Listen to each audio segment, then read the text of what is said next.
Պարոն Ջավադյան, նախ հարգարժան պարոն Մելքումյանի հարցին պատասխանելիս վրիպում թույլ տվեցիք առևտրային բանկերի չաշխատող ակտիվների տեսակարար կշիռը ասելով, որ նվազում է, մինչդեռ ձեր իսկ տեղեկանքում մասնավորապես գրված է, որ առմեկը 2014 թվականի չաշխատող եւ հետ հաշվեկշռի դուրս գրված ակտիվները, եթե 14 թվականի հունվարին կազմել են 4%, ապա 16 թվականի հունվարին 6.98%, որը շեշտակի եւ մտահոգիչ աճ է, դա իմիջիայլոց։ Վարվող դրամավարկային քաղաքականությունը 2015 թվականի, որի մասին մանրամասն զեկուցեցիք, ինչ դրական ներազդեցություն է ունեցել Հայաստանի Հանրապետության տնտեսության վրա, մասնավորապես հնայի ինչ աճ է արձանագրվել, վարկային ռեսուրսների ավելացման ինչ աճ է արձանագրվել եւ ընդհանրապես դրական տեղաշարժերը ներազդեցության առումով ինչպիսին են եղել։ Շնորհակալություն։ Շնորհակալություն։ Իհարկե, ես պատասխանեցի պարոն Մելքումյանին հենց այդպես ասացի, նախորդ տարվա համեմատ այս տարի իջել են։ Ես նկատի ունեմ այս 3-4 ամսվա ընթացքում։ Բարձրացել էր մոտավորապես մինչև 7%, դուք իրավացի եք, հիմա այս պահին իջել է մինչև 4%։ Ես նկատի ունեմ այս տարի ու ես շատ պարզ դրա մասին խոսեցի։ Ինչ վերաբերում է դրամավարկային քաղաքականությանը, դրա մասին ես համ իմ երեկվա ելույթում նշեցի, համ այսօրվա ելույթում կնշեմ, ինչ դրական կողմեր են ունեցել եւ ինչ բացասական, մենք ինչ գործողություններ ենք իրականացրել, հիմնականում 14 թվականի վերջից այն ճգնաժամային իրավիճակը, որը ստեղծվեց մեր տնտեսության մեջ, ոնց ենք մենք դուրս եկել այդ ճգնաժամից, ինչ գործողություններ ենք իրականացրել, երեք նաեւ խոսեցի այդ 3% տնտեսական աճի մասին, որը արդեն ակնհայտ է, որ մենք նախորդ տարի արդեն ֆիքսվեց 3%, նաև խոսեցի են 5-ից 5.2% տնտեսական ակտիվության ցուցանիշի մասին եւ ասեմ, որ ներկայիս մակրոտնտեսական իրավիճակը այդել է սուրասցի, որ վերջին կանխատեսվող մեր կողմից գնահատված տնտեսական աճը 3.2% ցուցանիշն է այս տարվա համար եւ գնաճը իհարկե կազմել է բացասական մեծություն այս պահին, բայց երկարաժամկետ հատվածում, մեր տեսանելի հատվածում գնաճը գա իր բնականon չափին, որը մեր կողմից կանխատեսվել է 4 պլյուս-մինուս 1.5%, բայց դրա ստորին հատվածին։ Ինչ վերաբերում է վարկերի աճին եւ այլն, դրան էլ ես փորձեցի անդրադառնամ, բայց ես հենց այս նիստից հետո ձեզ պատրաստ եմ մի հետաքրքիր փաստաթուղթ տալ մեր 7 տարվա ուրեմն ֆինանսական համակարգի տնտեսական զարգացման վրա ազդեցությունը եւ նաեւ այն ցուցանիշները, որը հիմա ձեզ հետաքրեցին, դա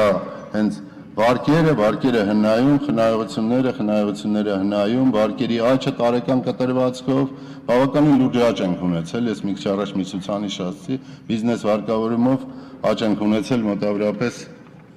6 անգամ, ես մի երկու թիվ հիմա կարող եմ հնչեցնել, այդ երկու թիվը, բայց ամբողջական պատկերը ձեզ կտամ մի քիչ ուշ, սա երկու թիվ հնչեցնել։ Ասենք, էլի 7 տարվա կտրվածքով էլ նախորդ տարվա համեմատել, որը ուզեք, ասենք,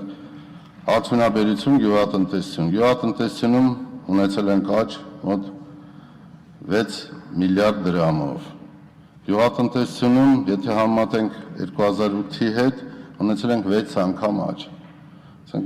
Նույնը շինարարությունում աճը եղել է մոտ 7 միլիարդ դրամով մի տարվա ընթացքում, եթե համեմատում ենք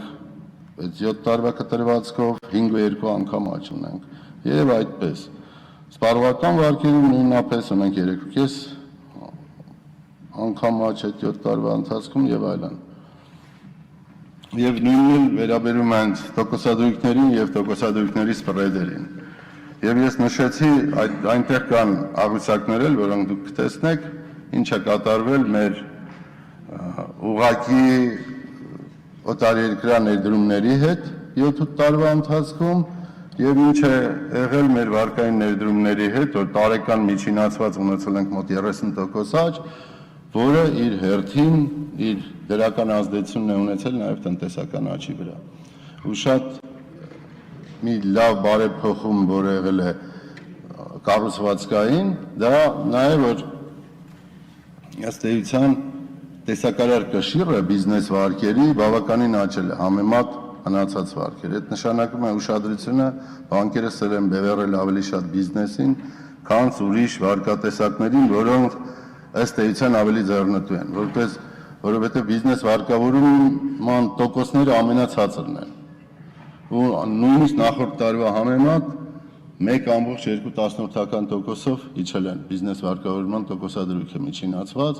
որը ըստ էության, եթե նայում ենք 10-11%-ով ցածր է, քան նախորդ տարվանից։ Իսկ այս տարիների ընթացքում բավականին լուրջ փոփոխություններ են կատարվել։ Շնորհակալություն։ Պարոն Գեղամյան, արձագանքում եք, համեցեք։ Ուղղակի ներդրումների մասին թվեր ասել ինձ պետք չի, ուղղակի նշեմ ձեզ 2012 թվականին կազմել են հնայի 5.7%, 2015 թվականին հնայի 1.5%։ Սա ազգային վիճակագրական ծառայության տվյալներն են, այնպես որ այստեղ տխրելու առիթ կա։ Ինչ վերաբերում է 7 տարվա անալիզին, մենք քննարկում ենք 2015 թվականի դրամավարկային հաշվետվությունը, ասեմ ձեզ, որ ընդհանուր առմամբ տրամադրվող վարկերի տեսակարար կշիռը նախորդ տարվա 97.4%-ն է կազմել, այսինքն նվազում ունենք 2015 թվականին, դա էլ են դեպքում, երբ ավանդների աճը նախորդ տարվա համեմատ 2014 կազմել է 113.7։ 2006-ի 7 տարիների անալիզը կարծում եմ տեղին չէ, ավելի ճիշտ կլինի 2015 թվականի թվերը մենք արձանագրենք։ Լավ, իհարկե այդ թվերն է ձեզ կտամ, այդ թվերն է ձեր մոտ չգիտեմ ինչ աղբյուրից են, բայց ես կարող եմ ասել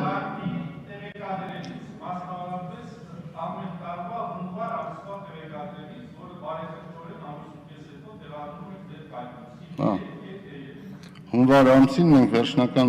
տվյալները չենք հրապարակել, որովհետև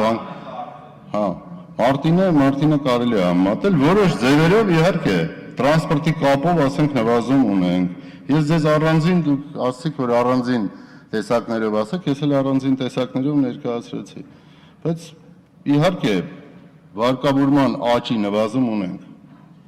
Դա ակնհայտ է, որ պետք է ունենանք վարկավորման աճի նվազում։ Այսօր կան բանկեր, կան երկրներ, որոնք ստիպում են իրենց բանկային համակարգին, որ վարկավորման աճի նվազում նույնիսկ անեն։ Բայց մենք մեր հերթին վարել ենք ընդլայնող դրամավարկային քաղաքականություն ու շարունակում ենք վարել այդպիսինը։ Մենք վերջի կես տարվա ընթացքում 2%-ային կետով իջացրել ենք տոկոսադրույքը։ Անցյալ տարի միայն 1.75%-ային կետով իջացրել ենք վարկավորման տոկոսադրույքը։ Ինձ թվում է դա բավարար է եւ կառավարությունն էլ վարել է ընդլայնող ֆիսկալ քաղաքականություն։ Դա ավելի քան բավարար է, որ իրավիճակը շտկվեր։ Բայց ուրիշ բան ելնելով ուրեմն տարածքաղաքային եւ ելնելով ռեգիոնալ որոշ խնդիրներից, իհարկե ներդրումների ծավալները իջել են։ Մենք այստեղ կարող ենք փոխարինել արտաքին ներդրումները ներքիններով, դրա համար էլ մի բարեփոխում ենք առաջարկել, որի վերաբերյալ ես վերջերս նորից որոշում ընդունեցինք, որ որոշակիորեն հետաձգում ենք դրա վերջնական ներդրումը, բայց արդեն իսկ 140,000 մարդ ներգրաված են դրանում, դա կենսաթոշակային այդ բարեփոխումն է, որը իր հերթին կավելացնի մեր հնարավորությունները ներքին ներդրումներով։